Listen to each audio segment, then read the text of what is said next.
देखें कितनी कितनी गहराई वाली बातें मैं आपके सामने पेश करता हूँ। अभी ये देखें, ये मैं आपको एक और चीजें दिखा दी, क्योंकि पूरा ये एक माफिया का टूल है, माफिया पूरा रला मिला।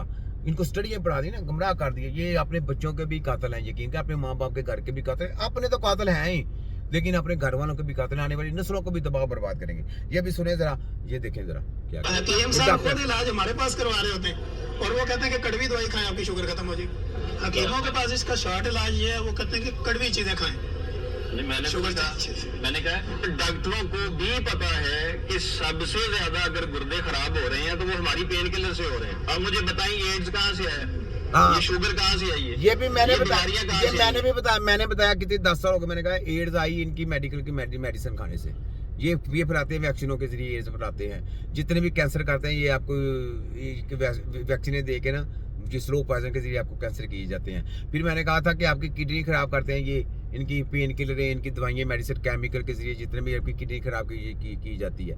फिर आपको डायलिसिस पे लेके जाते हैं, डायलिसिस से आपको कहते हैं कि आपको ये कह रहे थे कि हम ये पेरोटिनियन जो इन्होंने निकाला, तो ये जो स्टोमक में लगाते हैं एक ट्यूब सी, वो लगा के पैप लगा के, तो जनाब ये हम डायलिसिस कर रहे हैं, ये पानी वाले डायलिसिस, उसको पानी वाले डायलिसिस करती है। फिर हीमोडायलिसिस जो कहते हैं, वो जो वेन से लेके जाते हैं। मैंने आपको बोला ये सुशुद्धबाजी है, क्योंकि गुर्दे नहीं काम करेंगे, ये आपको शुद्धबाजी दिखाते हैं। जैसे गंदा मोबाइल है, उसको कहते हैं जी साफ कर देंगे, जब हम गाड़ी में डालें तो गाड़ी खराब ही होगी ना, गाड़ी खराब है तो वो गंदा ही। लेकिन ये कहते हैं जी हम केमिकल करके खून साफ करते हैं। खून को साफ करने की जरूरत ही नहीं, खून तो ऑटोमेटिक साफ होगा तो गुर्दे सही होंगे ना, फिर आपका अंदर का निजाम सही होगा। अगर आप ट्रांसप्लांट करते हैं तो फिर वो गुर्दे भी खराब हो जाएंगे, वो गुर्दे 5 साल के बाद फिर खराब, 5 साल 10 साल के बाद वो भी खराब हो जाएंगे। फिर वो दवाइयाँ भी बेचते हैं, सारा कुछ करते रहते हैं, आपका तिया पंचा भी करते हो, जिसका गुर्दा लिया जाता है उसकी जिंदगी भी तबाह कर देती है। इसी वजह से क्यों बोला गया कि इंसान के जिस्म के ट्रांसप्लांट करना, एक दूसरे के आर्गन अंदर से दूसरे जिस्म के आर्गन के साथ लगाना हराम है। ये इंसान का काम नहीं, ये शैतान का काम है। तो ये स्टडियाँ किसकी हैं? शैतान की हैं। तो ये बंद होनी चाहिए कि नहीं होनी चाहिए? ये फार्मेसी ये बंद होनी चाहिए कि नहीं होनी चाहिए? ये जितना इनका घिनौना काम है ये बंद होना चाहिए कि नहीं होना चाहिए? ये हमदर्द और कृषि वालों की यूनिवर्सिटियाँ बंद होनी चाहिए कि नहीं होनी चाहिए? ये जो BEMS हिजड़े निकाले ये बंद होने चाहिए कि नहीं होनी चाहिए? ये जो बाहर से ऑर्गेनिक कंपनियाँ आ रही हैं, ये जो कहते हैं जी हम भी ऑर्गेनिक चीज़ें बनाएंगे, ये हमदर्द और कृषि वाले साथ में मुलव्वस होकर जी, वो बाहर की जी स्टैंडर्ड लेके आगे। आपने स्टैंडर्ड देख लिया हॉस्पिटलों के, क्या स्टैंडर्ड है? इलाज नहीं चाहिए, स्टैंडर्ड चाहिए। तुम्हारी सबकी ऐसी की तैसी, ये सब जुनूना खेल है शैतान का काम है, याद रख लें। शैतान के पीछे नहीं लगना, याद रख लें। तो ये सुने आगे, अगर सबसे ज्यादा इस्तेमाल होने वाली अद्वियात एलोपैथिक है तो फिर सारा मलबा हकीम की दवाई पे क्यों है? सरकारी आशीर्वाद आपको मिला हुआ है। सरकारी आशीर्वाद मैं बता दूं इस वजह से मिलता है क्योंकि WHO पैसे देता है, पूरी दुनिया को देता है। ये खाली इनको नहीं, पाकिस्तान को, पूरी दुनिया को देता है। पूरी दुनिया को पैसा देता है कि जनाब हेल्थ के लिए आपने सिर्फ स्टडी हमारी करानी है। एग्रीमेंट होता है कि स्टडी आपने हमारी करनी है और हॉस्पिटल खोले मेडिकल के। हकीमों को नहीं उन्होंने कहा खोलने हैं, उन्होंने मेडिकल के खोलने हैं। और मेडिकल की हमारी जो फार्मेसी की मेडिसिन है वही देनी, ताकि उसी से हम वायरस लेके आएंगे, उसी से हम इनकी क्या होता है कि जब मर्जी वो बाएं लेके आएंगे, उनको मारा जाएगा। सौदा किया जाता है ना, सौदा किया जाता है।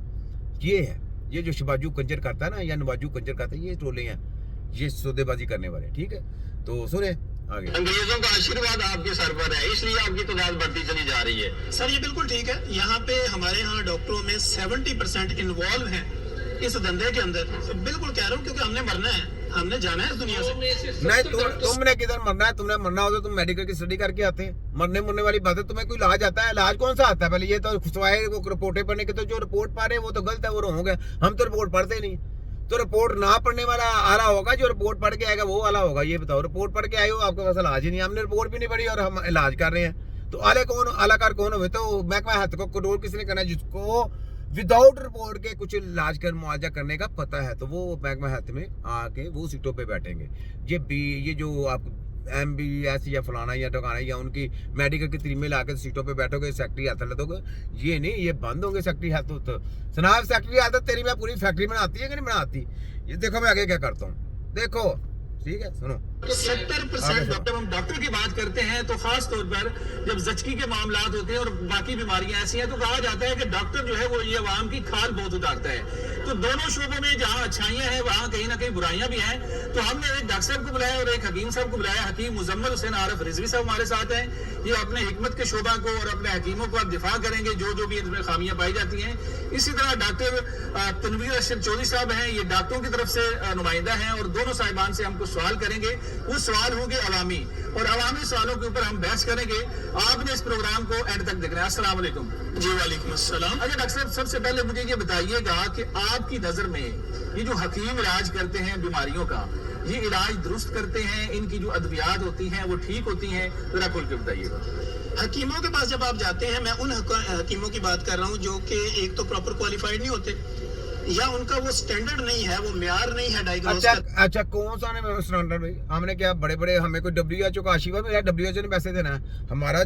जब तिब्बे नबी के हेल्थ ये महकमा हेल्थ अपना बनेगा तो हम स्टैंडर्ड बनाएंगे अपने खुद, क्यों नहीं बनाएंगे? क्योंकि हमारा हाथ हमने रखना है ना फिर हकीमों पे, हम हमारी जिम्मेदारी होगी ना। स्टैंडर्ड हमने उनका बनाना है। कैसे हम सहूलियत पैदा करके देंगे उनको, कहेंगे जी कि आप हमसे किसी किस्म का कोई स्टैंडर्ड बनाना, हम बनाने के लिए तैयार है। ये स्टैंडर्ड आपने रखना है, उसका स्टैंडर्ड हम तैयार करेंगे। लेकिन ये जो मेडिकल का स्टैंडर्ड अगर आप उसके साथ जोड़ने की कोशिश करें तो ये मेडिकल का स्टैंडर्ड जाली है। आपके पास इलाज ही कोई नहीं। कौन सा इलाज है? इलाज कौन सा है? स्टैंडर्ड तो उसका, हमारे जो तिब्बा कराम है उसका स्टैंडर्ड क्या है पता? क्या है आपको? पता है आपको? इसको ये नहीं पता। उसका स्टैंडर्ड है कि जनाब एक कूलर का पानी होना चाहिए, कूलर होना चाहिए, कूलर, पंखा होना चाहिए। नहीं है तो कोई बात नहीं, हाथ वाला पंखा रख लें। साफ होनी चाहिए, बेंच होने चाहिए, अगर है बेंच तो ठीक है, नहीं होना चाहिए तो अल्लाह की मेहरबानी साफ सुथरी है कि आपने अलमारी रखे, वहाँ पे आप अपनी दवाइयाँ रखें। ठीक है, कोई आदमी आता तो पीस के देते, नहीं तो जड़ी बूटियाँ सजा के रखें। बस ये स्टैंडर्ड है, इसके अलावा स्टैंडर्ड कोई नहीं है उसका। और आपका मेडिकल का स्टैंडर्ड क्योंकि वो केमिकल है, केमिकल जो होता है ना वो खराब होता है, तो आपको स्टैंडर्ड की जरूरत है। हकीमों को स्टैंडर्ड, हमारा तो जड़ी बूटियों का काम है, वो तो खराब ही नहीं होती क्योंकि हमने पीसने हिसाब है। जब हमारे पास मरीज होना था हमने उसके मुताबिक दवाई बनानी है। और जो दवाई नहीं बनानी होती, यानी जो चलती होती है, वो तो 6 महीने निकालते नहीं, हालांकि 7 साल हो जाए, 2-2 साल हो जाए, उसको खराबी नहीं होती कोई ऐसी। लेकिन तो हमारी 6 महीने नहीं यानी रहती दवाई, तो वो 6 महीने से पहले खत्म हुई होती है, तो हमें दोबारा बनानी पड़ती है। फर्क ये है। तो समझ लगी आपको? स्टैंडर्ड उसका होता है जो केमिकल तैयार करते हैं। केमिकल